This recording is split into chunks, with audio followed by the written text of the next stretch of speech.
Hey everybody, it's Jason from the Texas Gun Vault 2, and we're out here in the garage tonight, and I'm coming to you with an upcoming projects video. I do want to film a range report tonight, but I don't think the weather is going to work with me because it's lightning and thundering and raining really hard outside, and there's simply too much background noise when I have the nicer camera on and the microphone on and all that. So that just might have to go on the back burner until tomorrow. But I was able to go to the other side of town today and see my good friend Jack. Not Jack number 2, Jack number 1. And he has 2 pistols to lend to the channel for review. And I wanted to share those with you and get your insights and thoughts. The first one is actually a gun that I have shot many times before. And it's a version of the P226 that might be my favorite. So this is the Sig Sauer P226 Mk25. So this is the version of the gun that I guess is used by the Navy SEALs. You can see it has the little anchor on it. We also have the little ID tag. Now I actually have a problem with SIG's tags on these because they do this to try to make it look like it's, you know, part of military inventory, but these little vinyl tags are just that. They're vinyl. The ones the military uses are metal. And so while this looks the part with heat and oils from cleaning the gun, these can come off or kind of move. And I recommend if you own one of these or the M11, contact Carolina Laser Works and have a real metal tag made. He can make it look just like it, and it actually adheres to the gun like it's supposed to. In fact, I haven't heard from Carolina Laser Works in some time. He used to kind of contact me a lot, and I used to see a lot of his posts, but I haven't seen a lot of his posts lately. Maybe I just got unsubscribed to him or something. I'll have to go check that out, but he does amazing work with these little firearms ID tags. But anyway, this is the Mk25, and what makes it different than the other versions of the 226 is that it has all of the internal coatings that the Navy requested for saltwater corrosion resistance, and it has a chrome-lined barrel. Most of the other 226s do not have that. And so I love everything kind of military, you know, history-wise and firearms that were used in the military. And it's my understanding that the Navy procured these, and the Navy SEALs procured these after they adopted the M9, or the military adopted the M9. They wanted the 226, so they got special ones for them.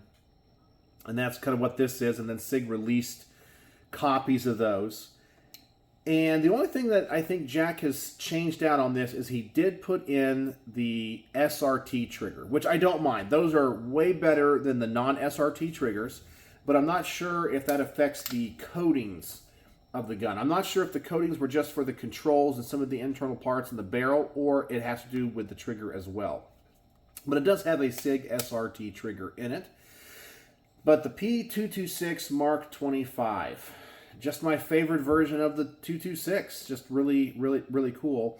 I think my first exposure to this firearm was years and years ago. I think I saw a Hickok 45 video of him shooting one.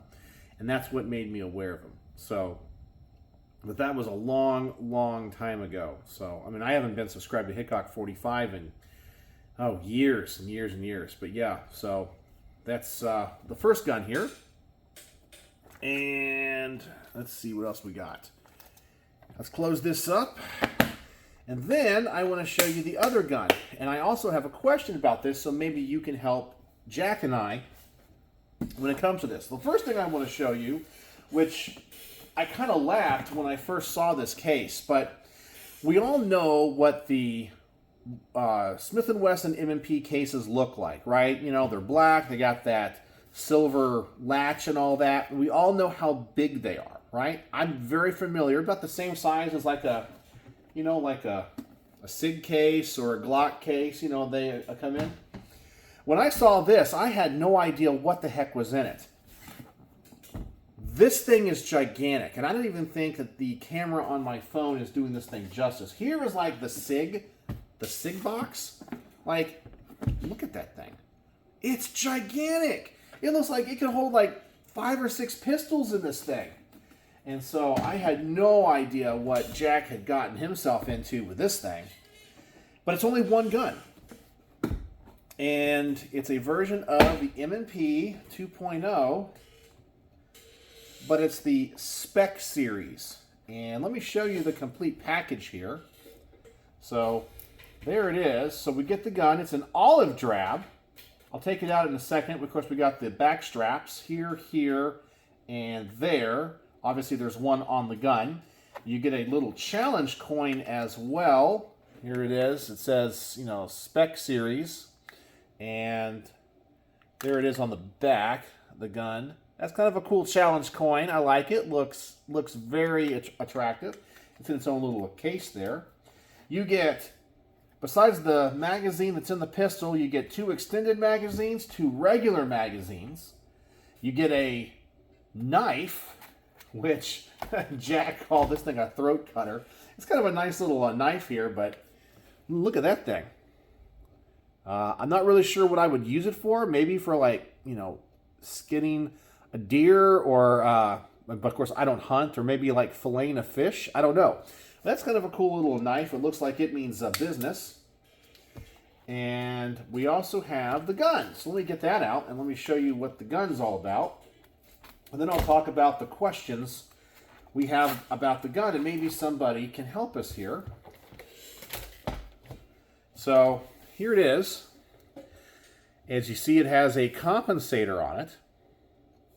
We have some markings on the, here, I'll cover up the serial number, but we can see we have some markings on the barrel saying Spec Series. Let's see here. We got a red dot on this thing, but I'm not sure if this came with the package or not. It may have. I don't know. It looks like the case is cut out for it. I don't know. Jack may have put this one on. I don't know. I'll have to ask him. But this has a Votatu. So it's the PMD 504R. But I will have to double check and see if that is his or it came with the gun. I don't know.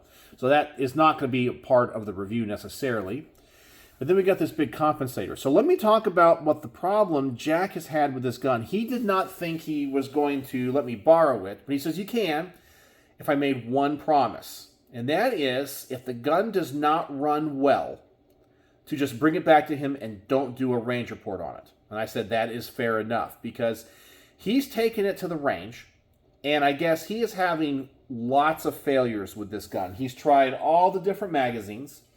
He says the failures are all over the board, from failures to extract, to stovepiping, to failures to feed, for the gun short stroking.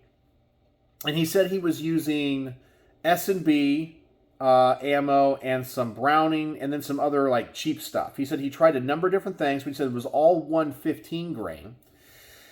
And he's going to let me try it out to see if I can get this thing to run right. And I can tell you from running the action of this gun, it seems to be super smooth. I mean, that is a super smooth action. The recoil spring doesn't seem to be too stout for 9mm. I mean, I don't know. I don't see what's wrong with this. Nothing about it like rings any alarm bells. Has that nice M 2.0 trigger. Yeah, everything on this seems to be really nice. But I'm going to try some other ammo and, of course, some other projectile weights and see if I can get it to run. And if I can, I'll do a range report on it. If I can't, I'm going to take it back to Jack, and he's going to send this back to Smith & Wesson. But what I want to ask you guys is, if any of you own this particular gun or this model and know what I need to do to get this gun to run right. If it's some type of ammo sensitivity issue, or what is it? Or is it because the gun has a compensator? Which this is a Smith & Wesson compensator. This is what came on the gun. In the box, they also provide the thread protector. So I can take the compensator off. So I think what I'm going to do is I'm going to run it this way first. If it doesn't run, I'll take the compensator off and see if the weight of this compensator affects the action of the gun. It might. You know, the weight of the compensator with the gases going downward, it might affect that because, of course, these are tilting barreled guns. But if you guys have any experience with this particular pistol and these particular issues, let me know what you think I need to do. But this is a super attractive gun, an olive drab. I really like this lightning cut on the top. I don't know, this thing is a very, very attractive pistol. And I like the whole presentation package they have on it. So all the magazines, the challenge coin, the knife, all that. So I promised him I would elevate this to first in the queue. So when I go to the range, either tomorrow or maybe Wednesday, when I get time, when I get done with work, I will see if I can get this thing to run. And if I can't, I'll just take it back to him. But I'm hoping to kind of figure it out before I do. And I'm just looking here. Actually, this is kind of interesting. I know this doesn't mean anything, but the serial number prefix of this gun is SBR. That's interesting. SBR, like short-barreled rifle. But anyway, that's what I got on the table tonight. So I got these two, and hopefully we'll get some good footage and be able to do some range reports on these two guns. But this is something really interesting, different, and cool. I know everyone loves those M&Ps. In this case, as I said, it's gigantic. I gotta make sure I close it all the way for it to close up. There it goes. There you go. The Smith & Wesson M&P 2.0 Compact Spec Series.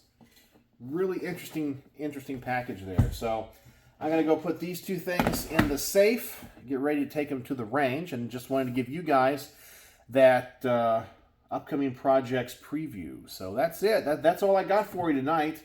And let me know what you think about these guns and what you know about the M&P.